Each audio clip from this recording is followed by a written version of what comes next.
வணக்கம் நண்பர்களே. இன்று நாம் பார்க்க போகும் தலைப்பு பாகிஸ்தானின் பொருளாதார தலைநகரான கராச்சியில் தற்போது நிலவி வரும் மிக மோசமான, நெஞ்சை பதற வைக்கும் ஒரு மாபெரும் நெருக்கடியை பற்றிதான். கதரும் கராச்சி. குடிநீர், மின்சாரம், கேஸ் எதுவும் இல்லை. சிந்து நதியை நிறுத்தியதால் நிலைமை மோசம் என்ற செய்தியை நீங்கள் சமீபத்தில் கேள்விப்பட்டிருக்கலாம். ஒரு காலத்தில் பாகிஸ்தானின் பெருமையாக, பொருளாதாரத்தின் ஆணிவேராக கருதப்பட்ட கராச்சி நகரம் இன்று எப்படி அடிப்படை வசதி கூட இல்லாமல், இருளில் மூழ்கி, தாகத்தால் தவித்து, மக்கள் வீதிகளில் இறங்கி போராடும் அளவுக்கு ஒரு பேரழிவை சந்தித்து வருகிறது என்பதை இந்த வீடியோவில் மிக விரிவாகவும் ஆழமாகவும் அலசப்போகிறோம். நீங்கள் இந்த வீடியோவை முழுமையாக பார்க்கும்போது ஒரு மாபெரும் நகரம் எப்படி நிர்வாக சீர்கேட்டாலும், அரசியல் லாபங்களுக்காகவும், நதிநீர் பங்கீட்டு பிரச்சினைகளாலும் சிறுக சிறுக அளிக்கப்படுகிறது என்ற முழு பின்னணியும் உங்களுக்கு புரியும்.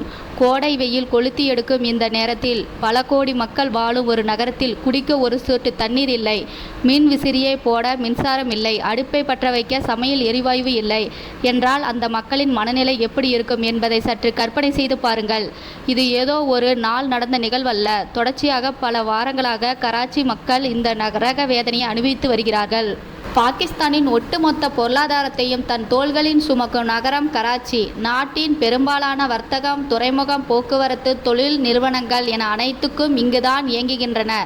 ஆனால் இன்று அந்த நகரத்தின் வீதிகளில் மக்கள் காலி குடங்களுடன், தீப்பந்தங்களுடனும் போராடி கொண்டிருக்கிறார்கள். இந்த நெருக்கடிக்கு மிக முக்கிய காரணமாக அமைந்தது அண்மையில் ஏற்பட்ட ஒரு தொழில்நுட்ப கோளாறு என்று அரசு தரப்பில் கூறப்பட்டாலும், இதன் ஆணிவேர் சிந்து நதிநீர் பங்கீட்டில் உள்ள மிகப்பெரிய அரசியலாகும். மே 31ஆம் தேதி அதிகாலை சுமார் 3:27 மணி அளவில் கராச்சியின் வடகிழக்கு நீரேற்று நிலையத்திற்கு செல்லும் மின்சாரம் திடீரென துண்டிக்கப்பட்டது. இது K2 நீரேற்று நிலையத்தின் செயல்பாடுகளை முற்றிலும் முடக்கி போட்டது. மின்சாரம் வழங்கும் பிரதான கேபிள்களில் ஏற்பட்ட தொழில்நுட்ப கோளாறே இதற்கு காரணம் என அதிகாரிகள் கூறினாலும், இதன் விளைவாக நகரத்திற்கு வழங்கப்பட வேண்டிய குடிநீரில் தினமும் சுமார் 5.4 கோடி கேன் தண்ணீர் பற்றாக்குறை ஏற்பட்டது. பல வாரங்களாக தொடரும் இந்த நீர் நெருக்கடியால் குலிஸ்தான்-இ-ஜவஹர், குல்ஷன்-இ-இக்பால், ஆசிசாபாத், லியாகதாபாத், நார்த் நாசிமாபாத் போன்ற கராச்சியின் பல முக்கிய பகுதிகள் முற்றிலுமாக தண்ணீரின்றி வறண்டு போயுள்ளன. மக்கள் 8,000 முதல் 10,000 ரூபாய் வரை கொடுத்து தனியார் தண்ணீர் லாரிகளை நம்பி வாழ வேண்டிய கட்டாயத்திற்கு தள்ளப்பட்டுள்ளனர். அடுத்த தண்ணீர் தட்டுப்பாடு ஒருபுறம் என்றால், மின்சாரமும் சமையல் எரிவாயு நிலைமையை மேலும் மோசமாக்கியுள்ளனர். சமீபத்தில் இஸ்லாமியர்களின் முக்கிய பண்டிகையான பக்ரீத் கொண்டாடப்பட்ட போது கராச்சி மக்களின் நிலைமையை சொல்ல முடியாத அளவுக்கு துயரமாக இருந்தது. இறைச்சிகளை சமைக்கலாம் என்றால் அடுப்பில் எரிவாயு இல்லை. பல வீடுகளில் எரிவாயு அழுத்தம் முற்றிலுமாக குறைந்து போனதால் ஒரு தேநீர் கூட தயாரிக்க முடியாத நிலைமைக்கு மக்கள் தள்ளப்பட்டனர். சுட்டெரிக்கும் வெயிலில் மின்சாரம் இல்லாததால் குளிர்சாதன பெட்டிகள் இயங்கவில்லை. இதனால் பக்ரீத் பண்டிகைக்காக வெட்டப்பட்ட பல ஆயிரம் கிலோ இறைச்சிகள் கெட்டுப்போய் குப்பையில் வீசப்பட்டன. கராச்சியின் மின்சார விநியோகத்தை கவனிக்கும் கே எலக்ட்ரிக் நிறுவனமும், எரிவாயு வழங்கும் சுயஸ் சதர்சன் கேஸ் கம்பெனி நிறுவனமும் தடையின்றி சேவைகளை வழங்குவதாக பொய்களை மட்டுமே கூறி வருகின்றன என்று மக்கள் கொந்தளிக்கின்றனர். பல வீடுகளில் மின் விசிறிகளை ஓடவில்லை. இரவுகளில் தூக்கமில்லை. பகலில் நிழலில் நிற்க முடியவில்லை. பண்டிகையை கொண்டாட வேண்டிய மக்கள், இது கராச்சி மக்களுக்கான ஈத் அல்ல, இது எங்களின் துயர பண்டிகை என்று கண்ணீருடன் கூறுகின்றனர். குளிக்க தண்ணீர் இல்லை, சமைக்க நெருப்பில்லை, குழந்தைகளை பராமரிக்க முடியாமல் தாய்மார்கள் தவிக்கும் காட்சிகள் சமூக வலைதளங்களில் வைரலாகி பாகிஸ்தான் அரசின் நிர்வாக திறமையின்மையை தோலுரித்து காட்டுகின்றன. இப்பொழுது இந்த முழு பிரச்சனையின் மைய புள்ளிக்கு வருவோம். கராச்சி நகருக்கு தண்ணீர் எங்கிருந்து வருகிறது? ஏன் திடீரென இவ்வளவு பெரிய தண்ணீர் பற்றாக்குறை ஏற்பட்டது? இதற்கு விடை தேடினால் நாம் சிந்து நதிக்கும் பாகிஸ்தானின் நதிநீர் பங்கீட்டு அரசியலுக்கும் செல்ல வேண்டும். கராச்சி நகரின் குடிநீர் தேவைக்கான முக்கிய ஆதாரம் சிந்து நதிதான். சிந்து மாகாணத்தில் அமைந்துள்ள கராச்சிக்கு சிந்து நதியின் மூலம் கிடைக்கும் நீரை நம்பிதான் முழு நகரமும் இயங்குகிறது. ஆனால் பாகிஸ்தானின் நதிநீர் பங்கீட்டு ஆணையமான இட்சா சிந்து மாகாணத்திற்கு சேர வேண்டிய நீரின் அளவை திட்டமிட்டு குறைத்து விட்டதாக சிந்து மாகாண அரசு மிக கடுமையான குற்றச்சாட்டை முன்வைத்துள்ளது. குட்டு மற்றும் கோத்தரி அணைகளில் சிந்து மாகாணத்திற்கு நீர்வரத்து 22% முதல் 42% வரை கடுமையாக குறைக்கப்பட்டுள்ளது. சிந்து நதியின் நீரை பஞ்சாப் மாகாணத்தின் வழியாக செல்லும் சஸ்மா, ஜீலம் மற்றும் தௌன்சா, பஞ்சநாத் போன்ற இணைப்பு கால்வாய்களுக்கு மடைமாற்றி விடுவதால் சிந்து மாகாணத்திற்கு வரவேண்டிய தண்ணீர் முற்றிலுமாக தடுக்கப்பட்டு விட்டது. இதன் நேரடியான தாக்கம் கராச்சி நகரின் குடிநீர் விநியோக கட்டமைப்பை சின்னாபின்னமாக்கியுள்ளது.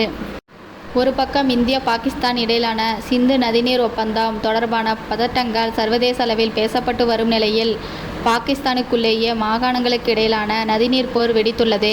சிந்து மாகாணத்தின் விவசாயம் மட்டுமின்றி கராச்சி போன்ற ஒரு பிரம்மாண்டமான பெருநகரத்தின் குடிநீர் தேவையும் சிந்து நதியை மட்டுமே நம்பியிருக்கும் நிலையில் இப்படி தண்ணீரை திசை திருப்புவது கராச்சி மக்களை தாகத்தால் கொள்வதற்கு சமம் என்று சிந்து மாகாண அமைச்சர்கள் கொந்தளிக்கிறார்கள். விவசாயத்திற்கு நீர் இல்லாததால் பயிர்கள் கருகுகின்றன. குடிப்பதற்கு நீர் இல்லாததால் மக்கள் வீதிகளில் இறங்கி டயர்களை எரித்து போராடுகிறார்கள். ஆனால் மத்திய அரசோ அதை ஒரு சாதாரண தொழில்நுட்ப பிரச்சினை போல காட்ட முயல்கிறது. இந்த நெருக்கடியின் பொருளாதார தாக்கத்தை பார்த்தால் அது பாகிஸ்தான் அரசுக்கு பெரிய ஆபத்தாக அமையப் போகிறது. கராச்சி முடங்கினால் பாகிஸ்தானின் பொருளாதாரம் முடங்கும் என்பது எழுதப்படாத விதி. தண்ணீர் மற்றும் மின்சாரம் இல்லாததால் பல சிறு மற்றும் குறு தொழில்கள் மூடப்பட்டுள்ளன. ஜவுளி ஆலைகள், உற்பத்தி நிறுவனங்கள் தங்கள் உற்பத்தியை பாதியாக குறைத்துள்ளனர். ஏற்கனவே பாகிஸ்தான் கடுமையான பொருளாதார நெருக்கடியில் சர்வதேச நாணய நிதியிடம் கையேந்தி நிற்கும் நிலையில் நாட்டின் முக்கிய வருவாய் ஈட்டு நகரமான கராச்சியை இப்படி அழிவு பாதைக்கு கொண்டு செல்வது அந்த நாட்டின் எதிர்காலத்தையே கேள்விக்குறியாக்கியுள்ளது. காலநிலை மாற்றம் இந்த பிரச்சினைக்கு ஒரு முக்கிய காரணமாக சுட்டிக்காட்டப்படுகிறது. சிந்து நதியின் கழிமுகம் முன்பை விட 90% சுருங்கிவிட்டது. போதிய மழை இல்லாததே, அதீத வெப்ப அலைகள் மற்றும் பெருகி வரும் மக்கள் தொகை ஆகிய மூன்றும் கராச்சியை ஒரு வாழ்வதற்கு தகுதியற்ற நகரமாக மாற்றி வருகின்றன. ஒருபுறம் இயற்கை வஞ்சிக்கிறது, மறுபுறம் அரசியல்வாதிகள் ஆற்று நீரை தடுத்து ஊழல் செய்கிறார்கள். இந்த இரண்டிற்கும் நடுவில் சிக்கி தவிப்பது என்னவோ கராச்சியின் சாதாரண ஏழை எளிய மக்களும் நடுத்தர வர்க்கத்தினரும்தான். சுருக்கமாக சொல்லப்போனால் கராச்சியின் தற்போதைய நிலைமை ஒரு மோசமான திரைப்படத்தின் காட்சிகளைப் போல உள்ளது. இரவுகளின் வீதிகள் இருண்டு கிடக்கின்றன. பகலில் தண்ணீர் லாரிகளை துரத்தி செல்லும் மக்களின் கூட்டம் அலைமோதுகிறது. வீடுகளில் அடுப்புகள் அணைந்து கிடக்கின்றன. எங்கள் உரிமையான சிந்து நதி நீரை எங்களுக்கு கொடுங்கள், எங்களுக்கு தடையின்றி மின்சாரம் கொடுங்கள் என்று கராச்சி வீதிகளில் ஒலிக்கும் மக்களின் மரண ஓலம் இஸ்லாமாபாத்தில் உள்ள ஆட்சியாளர்களின் காதுகளுக்கு கேட்குமா என்பது சந்தேகமே. பல ஆண்டுகளாக கட்டமைப்பு சார்ந்த எந்த முதலீடும் செய்யாமல் வெறும் வாக்கு வங்கி அரசியலுக்காக மட்டுமே கராச்சி நகரை பயன்படுத்துவதன் உச்சக்கட்ட விளைவுதான் இன்று பாகிஸ்தான் சந்தித்துக் கொண்டிருக்கிறது.